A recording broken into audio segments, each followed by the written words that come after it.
Cet appareil portatif réalise un exploit inattendu. Il permet de faire du feu avec de l'eau. Plus besoin de bonbonnes de gaz inflammables pour souder ou braser des métaux.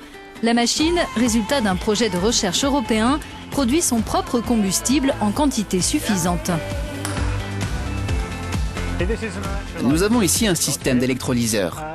Il a été conçu pour être branché au réseau classique d'électricité et d'eau. L'eau est fractionnée en gaz d'hydrogène et d'oxygène et alimente une torche qui produit une flamme.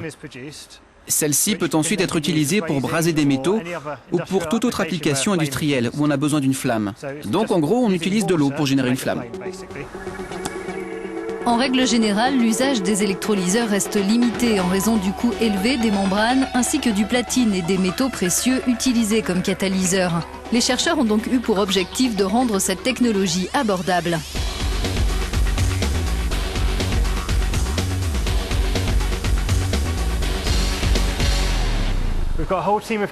On a toute une équipe de chimistes qui travaillent sur de nouvelles formules de membranes augmentant les performances de l'électrolyseur.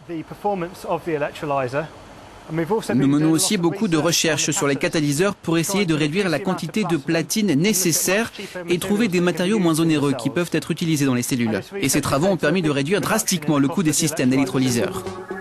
L'hydrogène et l'oxygène sont réunis à l'extrémité de la torche. La flamme qui est générée est légèrement moins chaude et beaucoup plus facile à manipuler que les mélanges habituels d'oxygène et de propane ou d'acétylène. Cette flamme est plus douce qu'une flamme oxyacétylène. Il n'y a pas de point chaud à l'extrémité de l'embout. Donc la flamme est beaucoup moins éblouissante et je peux porter des lunettes de protection non teintées.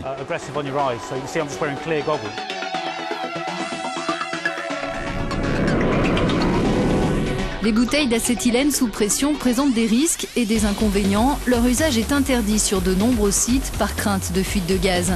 Et la flamme d'oxyacétylène très chaude nécessite d'être manipulée avec le plus grand soin lors d'opérations sur des métaux sensibles comme l'aluminium. La température et la vitesse de propagation sont élevées. La pièce peut fondre très rapidement. C'est l'une des principales difficultés.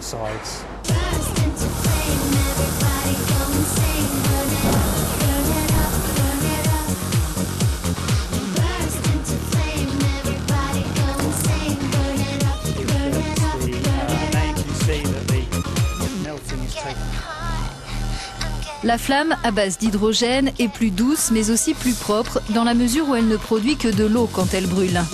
Si l'on compare avec le gaz d'acétylène, on anticipe le fait que le prix du gaz présent dans ce type d'unité sera au minimum 20 fois moins cher que le gaz d'acétylène.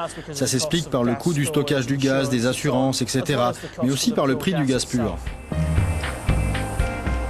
Les petites et moyennes entreprises en particulier pourront juger elles-mêmes des avantages de cette technologie quand elle sera commercialisée, probablement dans un avenir proche. Pour l'instant, seuls des professionnels de la soudure en Grande-Bretagne ont pu tester le dispositif.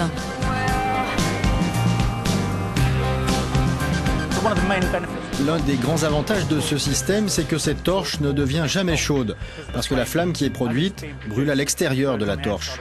Donc ce n'est pas chaud quand on met la main ici et même en cours d'utilisation. Quand on éteint la flamme à la fin de l'opération, la torche ne va pas non plus devenir chaude par la suite. Donc on peut la poser où on veut.